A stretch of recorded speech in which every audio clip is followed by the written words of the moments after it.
Hi there, this is Tommaso Zilli of musictheoryforguitar.com for another music theory pill. Today we are going to talk about how to make the wrong note sound right in metal.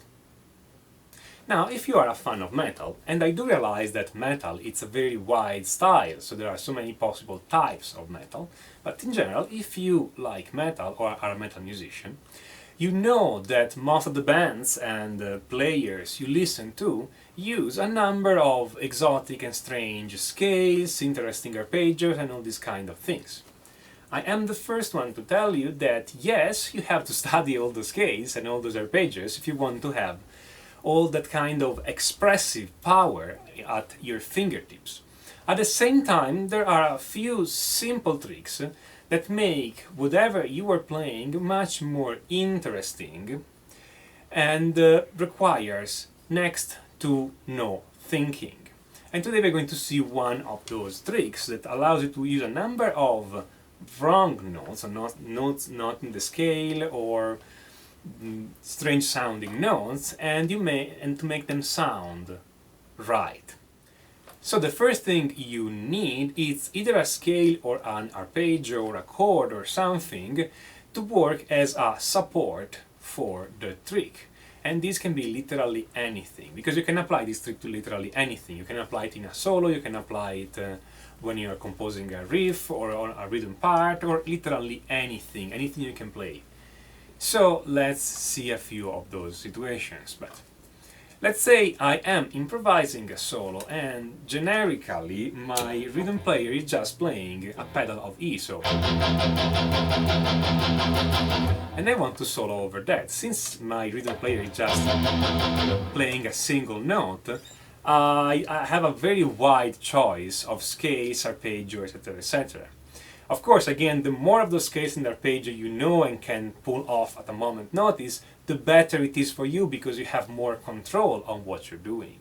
Everything I do now is not an excuse, and it should not be construed as an excuse for not learning your scales. But let's say that today I don't want to use any exotic scale, but I still want to sound exotic. So I'm playing, for instance, the most obvious choice I can have over this A pedal, over this A rhythm. I'm playing a simple E minor, sorry, it's an E, over this E pedal, it's an E note, not an A. I'm playing just a simple E minor pentatonic. Okay, which is not a very metal choice, or I mean, it can be made to sound very aggressive, but it's not a very exotic choice. Okay? Good. What I'm going to do is this. I have to target one or more notes in this scale. And for instance, I can start targeting this B. Then I play the note just above this B. And then I play the B. So, when this pedal is playing, I'm playing. The B note is a correct note, a right note. It sounds good, it sounds together with the rhythm. The C note doesn't really sound together with it. And I can do this little trick of playing the note above the correct note and then the correct note on all the notes of my scale. So, for instance, I can play something like this. This doesn't sound like the pentatonic anymore, but it's just a pentatonic essentially. First thing I'm playing is just, that's my pentatonic, and then playing the usual band D to E, then I'm playing F, E, G sharp G, C, B, D sharp D, and then F, E. So I'm targeting this note, then this note, then this note, then this note, then this note. So essentially I'm playing just this, but before every note I play the note just above, which is not in the scale.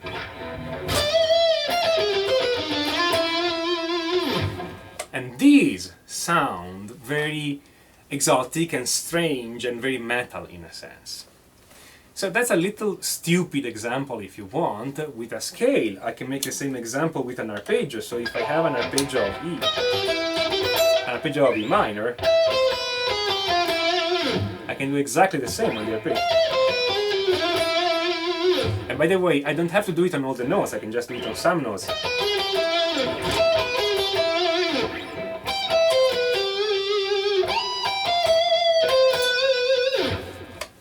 So I don't have to do it on all the notes. I can do it only on some notes, only on one note, whenever I want.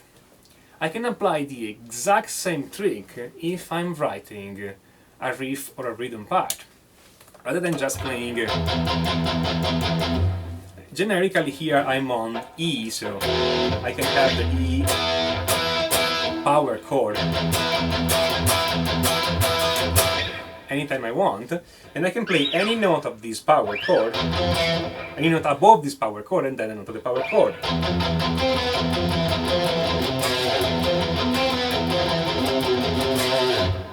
Because this note, and this note are all notes in the E power chord.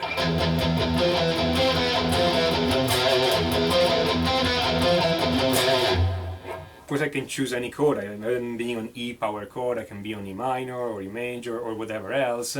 Point is, I just take something that I already play, I have already composed.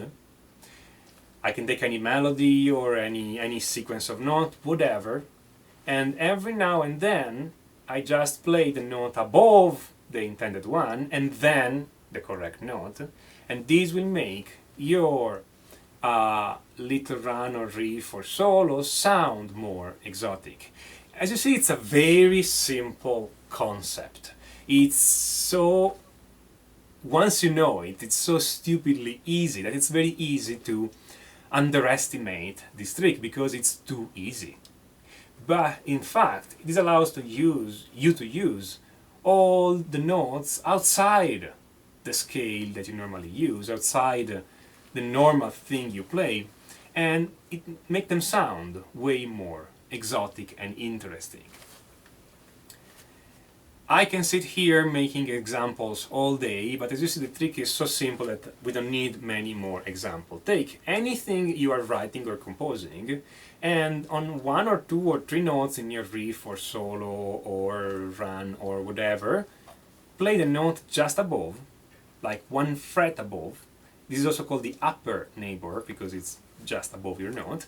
So play the upper neighbor and then play the correct note, the right note. Now, technically you can do this also with the lower neighbors, the note just below the note you have.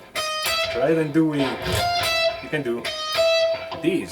Rather than doing, you can do this. But the lower notes tend to sound more bluesy or more jazzy than metal. Of course, in music you can do whatever you want, so if you like also the sound of the lower ones, be my guest, use them. But sometimes it's just easier to have only one idea rather than having everything you can do, and just using the upper neighbor, because again, they are a no-brainer, and the trick is so simple that you can totally improvise even a very fast solo using those. And now that you've seen these, if you think at a number of riffs and solos you have learned, if you have learned any solo riff of course, but if you see some of the things you have learned, some metal songs you have learned, you are going to see this trick all over the place. Everybody is using it, it's not something new or groundbreaking, but it's very useful to make things sound more metal. It's just part of the style. Again, it depends a lot on what style of metal you listen to, if you listen to more heavy metal or thrash metal or grindcore or death metal or whatever else. But by and large, this trick will make everything you play more interesting, and it's incredibly simple. So my suggestion right now is to pick up your guitar and then just try this and see where this takes you. This trick is only valuable if it makes you write some interesting music, so don't just leave it at that. Pick up your guitar and try and hear how it sounds. Again, it's a very simple trick, but it really gets the job done. Until next time, enjoy!